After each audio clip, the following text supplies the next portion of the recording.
사회나 마찬가지이지만 특히 우리가 살아가는 사회는 눈치를 대단히 중요하게 여깁니다. 얼마나 중요한지 어릴 때 눈치껏 행동을 잘하는 아이들을 보면은 크면 사회생활 잘하겠다 그런 말을 할 정도죠.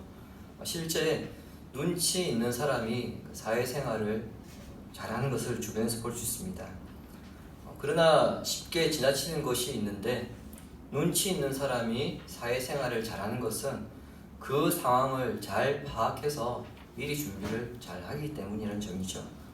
학생들도 마찬가지입니다. 눈치 있는 애들은 시험 칠 때 출제하는 그 선생님의 눈치를 굉장히 빨리 읽어냅니다. 출제 의도를 잘 파악한다는 거죠. 그 의도에 맞게 준비하기 때문에 무작정 책만 파는 애들보다 시험 준비를 잘 할 수 있고요. 실제 결과도 더 낫습니다. 그래서 제가 전도사 처음 사회 갈 때에 저희 목사님은 어떻게 말씀하셨냐면 눈치 없는 게 인간이가 이 말씀을 자주 하셨습니다. 특히 교회 생활하면서 눈치는 굉장히 중요하다. 그것을 굉장히 자주 말씀하셨는데요. 신앙생활도 똑같습니다. 눈치 있는 성도가 신앙생활을 잘합니다. 반면에 눈치 없는 성도는 신앙생활 못하느냐? 그렇진 않습니다. 잘합니다. 문제는 엉뚱한 데서 터집니다. 눈치가 없으면 주변이 힘듭니다. 자기는 괜찮습니다. 자기는 괜찮은데 계속 주변이 힘들어가지고 울고 불고 난리가 납니다. 즉 함께 신앙생활하는 성도가 힘들어진다는 얘기는 결국에 교회가 시끄러워진다는 얘기죠. 그러므로 본인에게 유익이 되고 교회에도 덕이 되는 믿음 생활을 하기 위해서는 눈치가 있어야 합니다. 근데 여기서 말하는 눈치라고 하는 것은 하나님에 대한 눈치를 말합니다. 하나님의 말씀을 기록해 놓은 성경을 통해서 하나님의 눈치, 즉 하나님의 의도를 파악할 수 있어야 합니다. 의외로 우리는 성경을 읽으면서 진짜 하나님의 의도를 놓치는 경우가 많습니다. 그 대표적인 것이 오늘 본문입니다. 오늘 본문은 우리에게 아나니아와 삽비라의 부부 이야기로 잘 알려져 있는데요. 여러분 언제 이 설교를 많이 들으셨습니까? 헌금 설교할 때 이 본문이 좀 많이 등장하죠. 그런데 정말 그렇게만 받아들인다면 우리는 정말 눈치 없이 성경을 읽는 것이고요. 신앙생활을 하게 되는 것입니다. 따라서 본문이 우리에게 전달하려는 메시지가 무엇인가? 성령께서 성경을 통해 우리에게 말씀하시고자 하는 의도가 무엇인가를 생각하면서 오늘 본문을 따라와 주시기 바랍니다. 아나니아와 삽비라 이야기는 우리가 참 잘 알고 있는 이야기인데 신약 성경에서 가장 이해하기 어려운 난제 중에 하나입니다. 사실은 이 사건은 굉장히 이해하기 어려운 사건입니다. 헌금을 했는데 벌을 받거나 매를 맞는 정도가 아니라 사람이 죽었는데 그것도 부부가 죽어버렸습니다.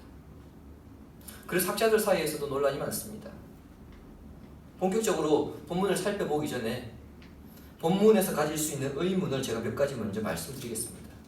그 질문들을 여러분들이 한번 들어보시면 그럴 수 있겠다 그런 생각이 드실 겁니다. 그럼에도 불구하고 진짜 의도는 따로 있는데 이 질문들을 토대로 여러분 그 의도가 무엇인지 한번 머릿속에서 유추해 보시기 바랍니다.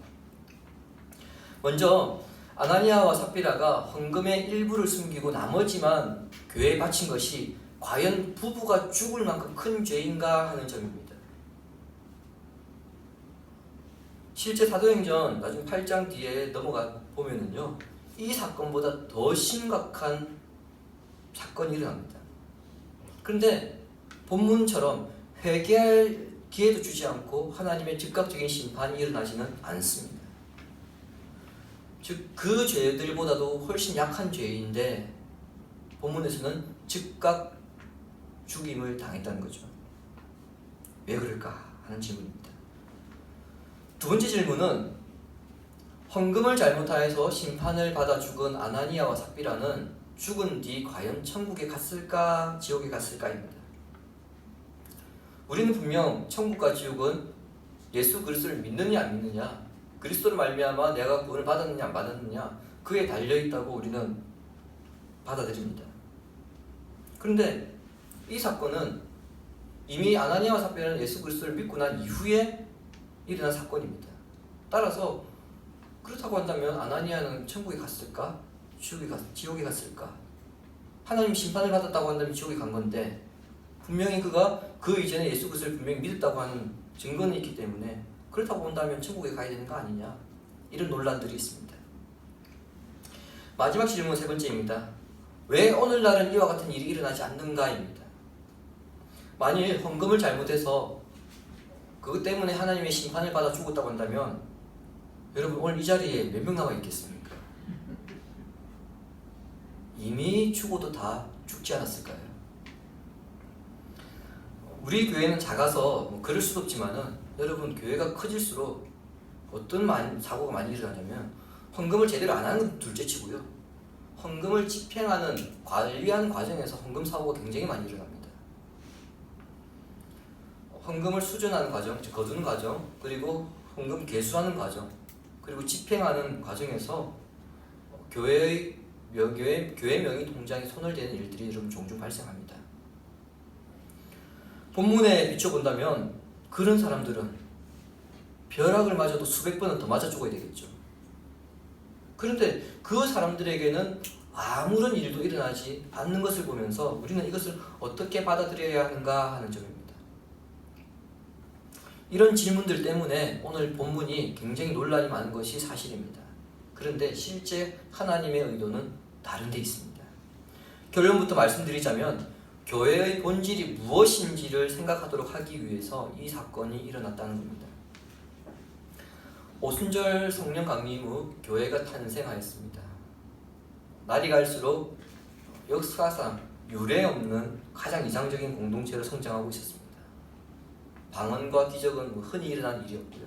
안전뱅이가 일어나는 사건이 있었고, 물질에 있어서도 마음으로 하나됨으로써 자기 것을 내어놓고 자기 것을 자기 것이라고 하는 사람이 없을 정도로 이상적인 공동체가 일어났습니다. 정말 천국에서만 볼 법한 그런 일들이 일어난 거죠. 그것이 지난주까지 사도행전을 통해서 우리가 살펴본 예루살렘 교회의 모습이었습니다. 그런데 이 공동체에 심각한 위기가 찾아왔습니다. 1, 2절을 다시 보시기 바랍니다. 아나니아라는 사람이 그의 아내 삽비라와 더불어 소유를 팔아 그 값에서 얼마를 감춤해 그 아내도 알더라. 얼마만 가져다가 사도들의 발 앞에 두니. 본문은 지난주 본문이었던 4장 후반부와 연결해서 생각해야 합니다. 성도들 가운데에 예수 그리스도를 믿기로 이제 결심하고 난 뒤 경제적으로 어려움 당한 자들이 많아졌습니다. 그래서 그들을 위해서 땅이나 집을 가진 사람들 가운데 자발적으로 자기 재산을 팔아서 교회에 헌금하는 일들이 있었습니다. 그 대표적인 사람이 바나바였죠. 이런 일들은 교회의 성도들에게 큰 감동을 주었습니다. 그런데 아나니아와 삽비라 부부가 그것을 보면서 우리도 한번 저렇게 해보자 해서 자기의 소유를 팔게 되었습니다. 여기까지는 좋습니다. 지난주 설교 때도 말씀드렸습니다만 남을 위해서 자기의 소유가 얼마 되었든지 간에 그것을 내어놓는다는 것, 여러분 이거 쉽지 않은 일입니다. 대단한 결단이 있어야 됩니다. 더군다나 지금 이 사람들은 11조를 바치는 것이 아니고요, 그것과 별개로 구제를 위해서 재산을 내어놓는 것이기 때문에 이것은 금액을 떠나서 그들의 행위 자체는 실로 존경받아 마땅한 일입니다. 그리고 대단한 믿음을 요구합니다. 믿음이 없으면 이런 일을 하는 것 불가하죠. 문제는 소유를 판 뒤에 일어납니다. 판값에서 얼마를 떼어놓고 사도들에게 가져간 것입니다. 바로 여기에 본문을 기록한 누가는 이 사건을 이해하는 열쇠를 숨겨놓았습니다. 오늘날 각 나라 언어로 성경이 지금 번역되어 있습니다만 성경은 원래 구약은 히브리어와 일부 아람어로 기록이 되었고요, 신약은 헬라어로 기록되었습니다. 그런데 주전 250년경 이집트 지역에 유대인들이 많이 살고 있었는데 그곳을 다스리던 프톨레미 왕이 유대인 학자 72명을 불러가지고 히브리어 성경을 헬라어로 번역하겠습니다. 그것 성경을 우리가 70인역이라고 그렇게 불러요. 그러니까 70인역은 헬라어로 기록된 히브리어 성경입니다. 히브리 성경입니다. 구약 성경이죠. 그래서 70인역이 보시면은 여호수아 7장에 사건이 하나 기록되어 있는데 여러분들이 잘 아시는 아간 사건입니다. 아이성 사건. 출애굽한 이스라엘 백성들이 요단강을 건너 가나안 정복 전쟁을 시작합니다. 첫 번째 전쟁인 여리고에서 승리한 후 두 번째 전쟁인 아이성에서 패배하게 됩니다. 근데 그때 패배의 원인은 여리고성에서 승리한 후 아간이라는 사람이 그 전쟁에서 승리한 전리품들을 자기가 가진 것에서 일어나게 됩니다. 가나안 전쟁은 하나님을 대신한 이스라엘이 가나안을 심판하는 전쟁이기 때문에 거기서 나온 전리품들은 개인이 취할 수 없습니다. 분명히 하나님께서 금하셨는데 그 물건을 아간이 감춤으로써 화근이 되었던 겁니다. 이 사건으로 이스라엘이 아이성에서 패배하였고요. 범인으로 지목된 아간은 돌에 맞아 죽게 됩니다. 이 사건을 한글 성경에서는 이렇게 기록했습니다. 주보에 있습니다. 여호수아 7장 1절 보시기 바랍니다. 이스라엘 자손들이 온전히 바친 물건으로 말미암아 범죄하였으니 이는 유다 지파 세라의 증손 삽디의 손자 갈미의 아들 아간이 온전히 바친 물건을 가졌음이라. 여호와께서 이스라엘 자손들에게 진노하시니라. 여기에서 아간이 온전히 바친 물건을 가졌다. 우리 한글 성경은 그렇게 되어 있는데요. 70인역에서는 이 단어를 오늘 사도행전 본문에 있는 얼마를 감추었다 라고 하는 그 단어와 똑같은 단어로 기록했습니다. 이 단어의 정확한 뜻은 어떤 거냐면요, 우리식 표현으로는 착복하다, 횡령하다 그 뜻입니다. 신약 성경에서는 이 단어가 딱 두 번 기록되어 있습니다. 오늘 본문에서 아나니아에게 한 번 사용되었고요. 한 번은 어디 사용되어 있냐면 디도서 2장 10절에 바울이 종들을 향해 주인의 것을 훔치지 말라 그렇게 권면하면서 이 단어를 사용하였습니다. 그러니까 얼마를 감추었다, 이 감추었다는 즉 남의 것을 횡령하다, 착복하다 이 단어는요, 자기 자신의 물건이나 소유에 대해서는 쓰지 않는 겁니다. 남의 것을 불법으로 횡령했거나 그것을 착복했을 때 이 단어가 쓰여졌습니다. 이런 점을 비추어 볼 때 우리는 이 사건의 열쇠를 찾을 수 있습니다. 아나니아와 삽비라가 성도들의 어려움을 보고 자신들 소유의 부동산을 팔아서 교회에 헌금을 했습니다. 하지만 팔고 나니까 이것을 전부 헌금하기에는 아까운 것도 있었을 것이고, 또한 팔고 나서 보니까 자기도 어디인가 좀 써야 될 필요성이 있었겠죠. 그래서 일부만 바쳤습니다. 여기까지는 문제될 일이 없습니다. 사절에 의하면 베드로도 그렇게 이야기합니다. 실제 너의 재산이기 때문에 너의 마음대로 할 수 있는 권리가 있다는 겁니다. 땅을 팔기 전이나 판 후나 그 소유권은 여전히 너희들에게 있었다.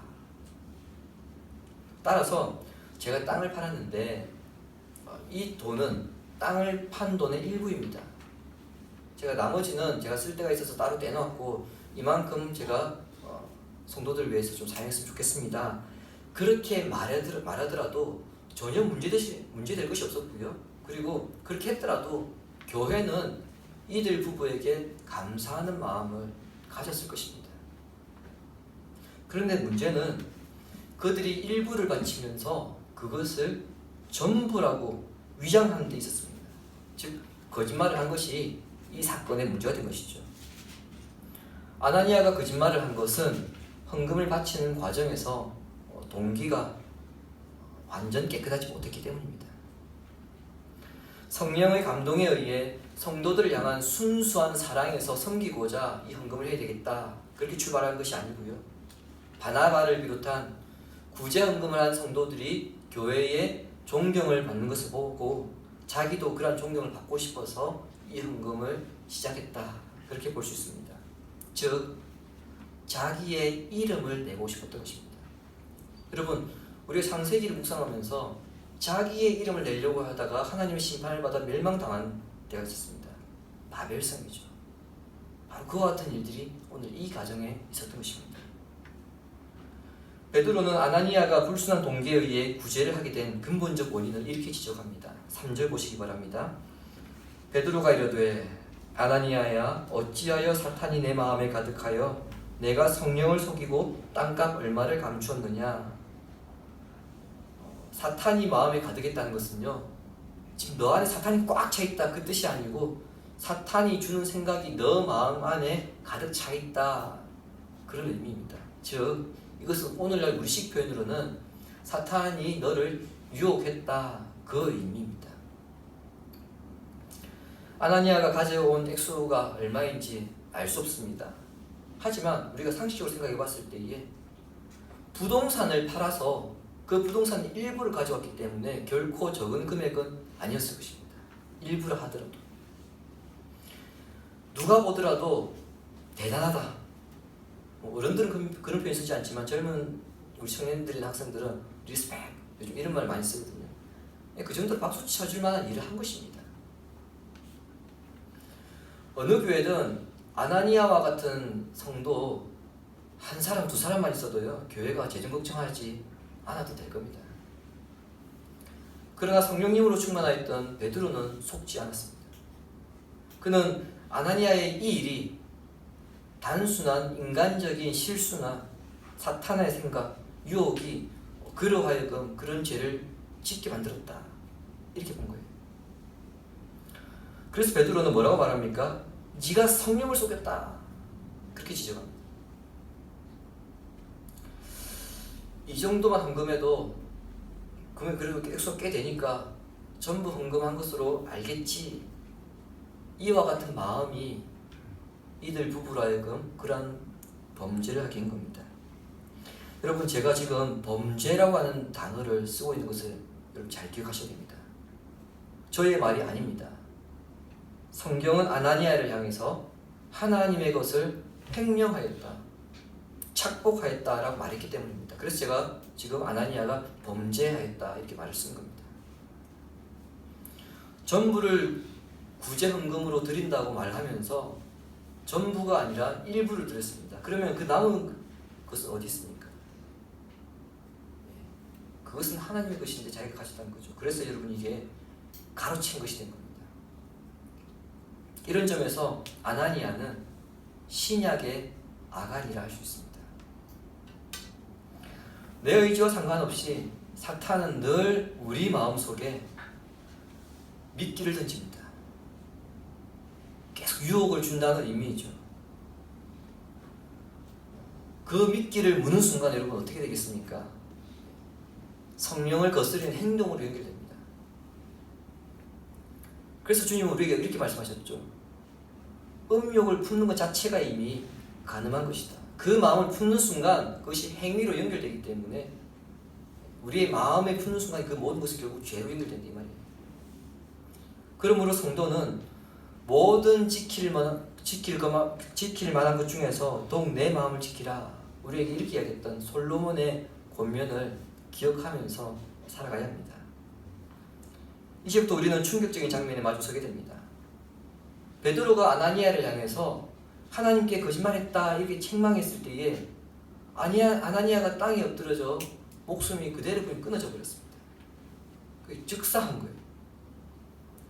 베드로는 분명 책망 외에 그 어떤 말도 하지 않았습니다. 너는 죽어야 돼. 너 같은 인간은 살 가치가 없어. 그렇게 말하지 않았습니다. 너는 죽을 것이야. 그렇게 말한 적도 없습니다.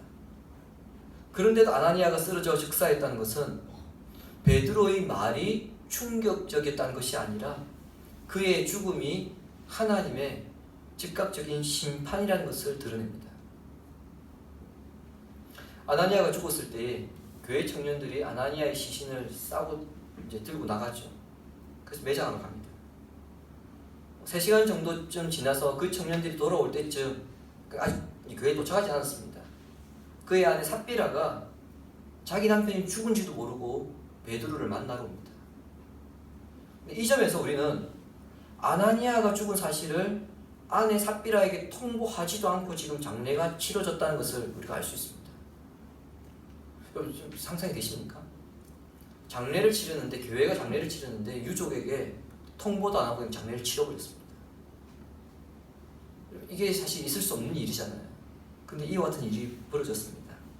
어떻게 이와 같은 일이 일어날 수 있느냐 의문을 제기할 수 있습니다만, 이 장례에서 우리는 아나니아 죽음에 대한 그 성격의 답을 찾을 수 있습니다. 유대인의 장례 관습은요, 사람이 죽으면 당일에 매장하는 것이 관습입니다.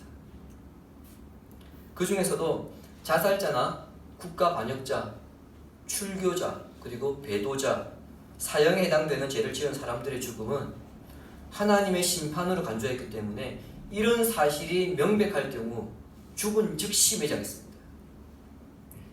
그 사실이 드러나서 죽었을 때에는 가족에게 통보하지도 않고 바로 그냥 매장시켜버렸습니다. 따라서 예루살렘 교회는 이 장례조차 아나니아의 죽음을 어떻게 받아들이고 있습니까? 이것은 명백한 범죄로 인한 하나님의 심판이다. 그렇게 받아들였던 겁니다. 한편 남편이 거짓으로 인해 죽은 줄 몰랐던 삽비라는 베드로의 동일한 질문에 아나니아처럼 거짓으로 답변하다가 똑같이 책망을 듣고 베드로의 발 앞에 엎드러져 죽게 됩니다. 삽비라의 죽음과 아나니아의 죽음에서 차이점이 있습니다. 그것은 삽비라는 아나니아와 달리 회개의 기회가 있었음에도 불구하고 그 기회를 무시하였다는 점이고요. 그리고 베드로가 삽비라의 죽음을 분명하게 말하고 있다는 점입니다. 아이성에서 배했을 때 하나님께서 여호수아에게 아간이 훔쳤어, 그렇게 직접 말씀하실 수도 있었습니다. 그런데 성경은 하나님께서 아간이 훔쳤다 그것을 말씀하시는 것을 기록한 것이 아니고 12지파로부터 시작해서 가문으로 좁혀가고 결국에 아간에 이르기까지 제비뽑기하는 과정을 상세하게 기술하고 있습니다. 무슨 말입니까? 아간은 그 순서가 자기에게 오기까지 어떤 기회가 있었습니까? 회개할 기회가 있었던 겁니다. 자기는 계속 줄여온 것을 보면서 결국 내가 되지 않을까 그런 두려움이 떨었겠지만 사실은 그 두려움은요, 하나님 앞에서 회개해야 될 시간이었습니다. 충분히 회개할 기회가 있었지만 그는 그 기회를 다 날려버리고 결국 자기 이름이 지목될 때까지 죄를 숨겼는데, 삽비라 역시 베드로의 질문에 회개하기는커녕 죄를 숨기려 함으로 죽음을 맞게 된 것입니다. 또한 베드로는 아나니아의 죽음을 하나님의 심판으로 여겼기 때문에 동일한 상황에서 동일한 잘못을 범하고 있는 삽비라 역시 하나님의 심판을 받을 것을 확신했습니다. 그래서 너는 죽을 것이다. 지금 너의 남편의 시신을 매장하고 온 사람들이 이제 너를 메고 나갈 것이다. 이렇게 말한 것입니다.